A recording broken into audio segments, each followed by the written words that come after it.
کیا ہم نے بس کرسمس کا رادی کرنا ہے، عیسائیت کا رادی کرنا ہے، اللہ کے بیٹے ہونے کا رادی کرنا ہے، اللہ کی توحید کو اپنے مسلمانوں کو نہیں سمجھانا؟ اور میرے بھائیوں یہ بات ضمنی طور پہ آئی ہے، عیسائیوں کے ساتھ سارا سال حسن سلوک ہے، اور اللہ کے فضل سے مسلمان کرتے بھی ہیں۔ عیسائی جو ملازم گھر میں کام کرتے ہیں، ان کی شادیوں میں، ان کے جہیز میں، ان کی امداد میں، ان کی غمی خوشی میں، ان کی بیماریوں میں، اللہ کے فضل سے مسلمانوں میں یہ تعصب موجود نہیں ہے، کرتے ہیں۔ وہ ایک الگ بات ہے کہ آپ کا ایک خاص قسم کا پوسٹر اور آپ کا ایک خاص قسم کا جو ہے اسٹریچر وہ باہر پورٹرے کیا جاتا ہے کہ جی آپ اقلیتوں کے حقوق غصب کرتے ہیں۔ اللہ کے فضل سے ہمارے ساتھ عیسائی رہتے ہیں، 70 سال سے رہ رہے ہیں، کبھی ملازم کو مالک سے، کبھی مالک کو ملازم سے، یا کوئی دفاتر میں کام کرنے والے یا اسکول کالجز میں ساتھ پڑھنے والے عیسائیوں کو مسلمانوں نے کبھی کسی قسم کی تکلیف نہیں دی۔ لیکن میرے بھائیوں یہ جو تعلق ہے اقلیتوں کے ساتھ یہ پورے سال کے لیے ہے، اس کا اظہار پورا سال ہونا چاہیے، خاص طور پہ ان کی عید کے، ان کے تہواروں کے اوپر ان سے اجتناب کرنا چاہیے۔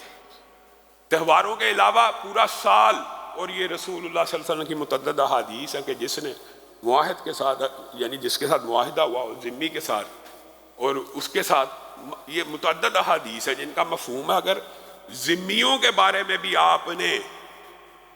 کوئی ایسی حرکت کی جو خلاف شریعت ہے تو آپ جنت کی خوشبو نہیں پائیں گے۔ یہ مسلمانوں کے ایک اصول ہے، اخلاقی ضوابط ہے، لیکن ان اخلاقیات کا تعلق یہ ہے کہ آپ ان کو ہیپی کرسمس کہیں، آپ ان کو عید کی مبارک دیں، آپ نے ان کی مدد کرنی ہے، آپ شروع دسمبر میں کر دیں، جنوری آئے کر دیں، فروری آئے کر دیں۔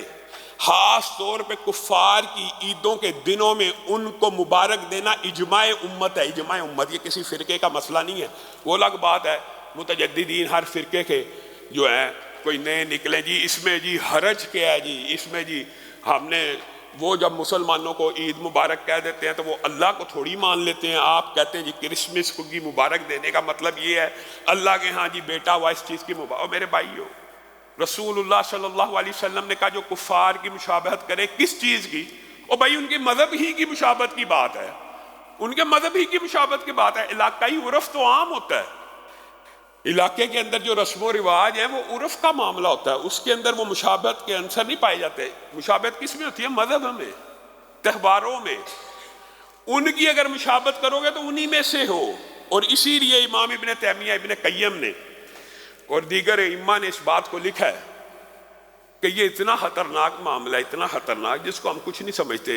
ہیپی کرسمس جی، عید مبارک جی، مسیحی برادری کے ساتھ جی عید سیلیبریٹ ہو رہی ہے جی، مسیحی برادری کو کرسمس کی خوشیاں مبارک ہوں جی، یہ ہو۔ علماء نے لکھا یہ اتنی خطرناک بات ہے، اتنی خطرناک بات ہے کہ عیسائیوں کے تہوار، صرف مراد عیسائی نہیں ہے، مراد کسی بھی مذہب کے تہوار مذہبی میں شمولیت اختیار کرنا اتنا سنگین گناہ اگر اس کے اندر آپ خاص طور پہ عیسائیوں کی، اگر آپ عیسائیوں کی کرسمس کے اوپر کیک کاٹتے ہیں تو گویا آپ نے خنزیر کو کاٹ دیا ہے۔ اب بتائیے کیک کاٹنے کو علماء یہ کہہ رہے ہیں، حتیٰ کہ تربوز کاٹنے کے بارے میں بھی ہے کہ وہ بھی ایسے ہی ہے جیسے آپ نے خنزیر کو کاٹا ہے۔ وجہ یہ مشابہت کفار ہے۔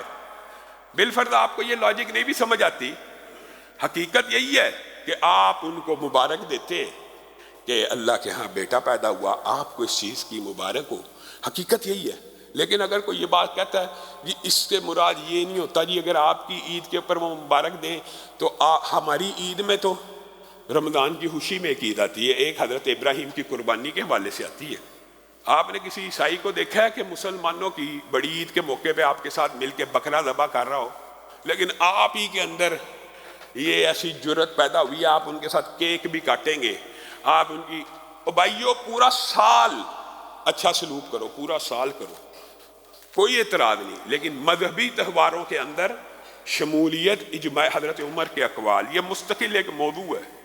حضرت عمر کے، حضرت ابو بکر کے، صحابہ کرام کے، آج تک امت کے اندر،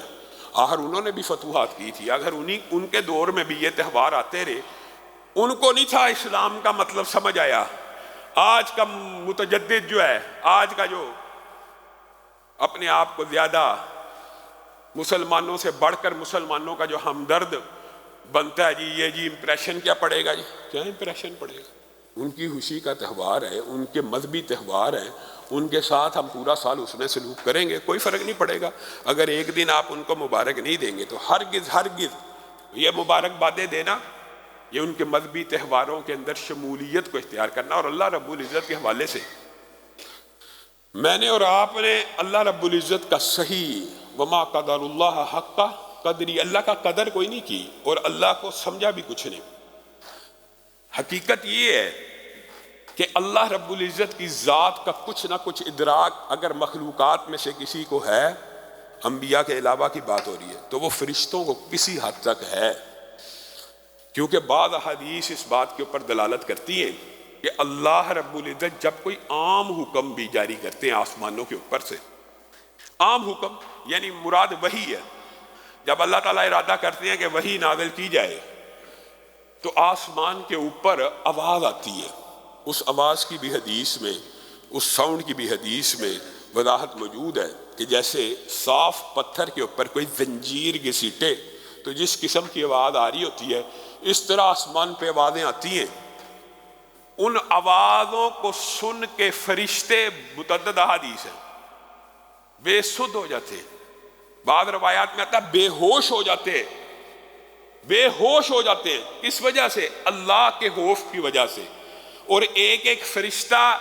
آپ اور میرے جتنے قد کا سائز کا نہیں ہے۔ عرش کے 8 میں سے صرف ایک کا تذکرہ رسول اللہ صلی اللہ علیہ وسلم نے کیا کہ سر عرش کے نیچے ہے اور پاؤں 7 زمینوں کے نیچے جا چکا ہے۔ اتنا طویل القامت ہے کہ ارب سال گزر جائیں، روشنی بھی اس کے جسم کی پیمائش کو پار نہیں کر پاتی۔ اتنے بڑے فرشتے ہیں کہ آسمان کے اوپر سجدہ کرتے ہیں تو آسمان کی چولیں ہلنا شروع ہو جاتی ہیں، اور جبریل ان کے سردار ہیں۔ اللہ جب وحی کرتے ہیں تو فرشتے بے ہوش ہو جاتے ہیں، خوف سے، اللہ رب العزت کے خوف سے بے ہوش ہو جاتے ہیں سب سے پہلے۔ اور جبریل امین کے بارے میں آتا ہے کہ جبریل امین کو جب اللہ مخاطب ہوتے ہیں نا، صرف مخاطب ہوتے ہیں، آپ کو اور مجھے 6000 سے زائد مقامات پہ خطاب، کوئی اثر نہیں، اور جبریل امین سے صرف خطاب کیا جا رہا ہے، مخاطب کیا جا رہا ہے، تو جبریل امین ڈرتے ڈرتے اللہ رب العزت کے خوف سے کپ کپاتے اپنے پڑوں کو سکیڑتے اتنا چھوٹا کر لیتے ہیں کہ جیسے بوری کا ایک ٹکڑا ہو۔ وہ فرشتے جب ان کے اوپر خوف، غم، دہشت طاری ہو جاتی ہے تو سب سے پہلے جبریل ہوش میں آتے ہیں، اور فرشتوں کے پاس آ کے جب وہ فرشتوں کے پاس آتے ہیں، حدیث میں الفاظ ہے کہ فرشتے جبریل کو پاس دیکھ کے کچھ ہوش پکڑتے ہیں، کچھ ہوش میں آتے ہیں۔ یہ اللہ رب العزت کی ایک وحی کی کیفیت ہے، ایک وحی نازل ہو رہی ہے، اس کے خوف سے فرشتے بے سدھ بے ہوش پڑے ہیں۔ جبریل امین آتے ہیں، ان کو کچھ ہوش آتی ہے، کہتے ہیں اے جبریل اللہ نے کیا فرمایا؟ جبریل کہتے ہیں اللہ جو فرماتا ہے حق فرماتا ہے، جو فرماتا ہے حق فرماتا ہے۔ فرشتوں کو کچھ ہوش آتی ہے، کچھ ہوش پکڑتے ہیں، پھر اس وحی کو جبریل امین نے جہاں لے کے جانا ہوتا ہے لے جاتے ہیں۔ آپ اور میں، ہم نے اللہ کی کیا قدر کی؟ ہمارے لیے مخلوق کو اللہ سے ملا دو، مخلوق کو اللہ سے بڑا کر دو، مخلوق کو اللہ کے اندر تصرفات میں شریک کر دو، ملکیت میں شریک کر دو، جز بنا دو، اللہ رب العزت کا حصہ ہی بنا دو، اللہ کے نور کا ٹکڑا ہی بنا دو، جو مرضی کر لو۔ اور ہم اعتراض کرتے ہیں عیسائیوں کے اوپر کہ انہوں نے اللہ کا بیٹا کیوں کہہ دیا؟ بھائی اللہ کا بیٹا کہنا جس طرح غلط ہے، اسی طرح اللہ کہنا بھی غلط ہے،